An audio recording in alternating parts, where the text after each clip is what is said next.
हा खरा औसा मतदारसंघ मगाशी उल्लेख झाला ते कोणाला तरी पीए साठी, आणि हे खरं आहे. कारण जागा वाटप झाल्यानंतर, कारण हा मतदारसंघ आपल्या दिनकररावने 2 वेळा जिंकला होता ना हो. आणि हा आपला आहे, आपला मतदारसंघ आहे, आपला मतदारसंघ आहे. गेल्या वेळेला जागा वाटप झालं आणि फडणवीस स्वतः आले. उद्धवजी जरा काय म्हटलं, काय झालं नाही, तो कोण तो काय तो, तर तुम्हाला माहिती आहे कोण तो, चक्रव्यूहात फसलाय, बरोबर ना. मग ह्याच्यासाठी म्हटलं कोण हा, नाही हा माझा पीए.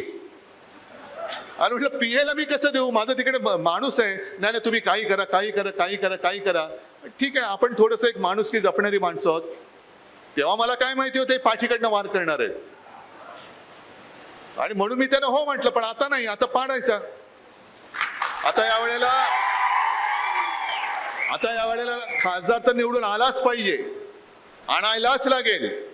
आणि ओमराजे तुमचं मी खरंच कौतुक करतो, कारण तुम्ही नुसते इकडे जसं तुम्ही सांगितलं की रात्री किती वाजेपर्यंत काम करता, तो भाग एक झालाच. हा मतदारसंघासाठी, याच्यासाठी लोकांनी तुम्हाला निवडून दिलेला आहे. पण इथले प्रश्न, मग ते शेतकऱ्याचे असतील, समाजाचे असतील, तिथे लोकसभेत जाऊन मोदींसमोर बोलायला सुद्धा छाती लागते. ती या वाघाची छाती आहे. कारण आता सगळे जे काही शेपूट घालून पळाले तिकडे, कारण हिंमत नाही ना.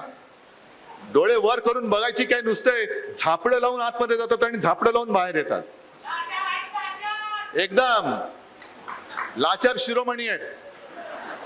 आणि म्हणून जे काही त्यांनी जो खेळ केलाय, म्हणून मी कुटुंब संवाद का म्हणतो, की आपली शिवसेना जी शिवसेना प्रमुखांनी मराठी माणसाच्या न्याय हक्कासाठी आणि हिंदुत्वासाठी म्हणून स्थापन केली, हे जे काय सांगतात की यांनी बाळासाहेबांचे विचार सोडले. बाळासाहेबांनी असं कधीही सांगितलं नाही की जन्मभर तुम्ही भाजपची आणि मोदींची पालखी व्हा, असं कधीही सांगितलं नाही, अजिबात नाही.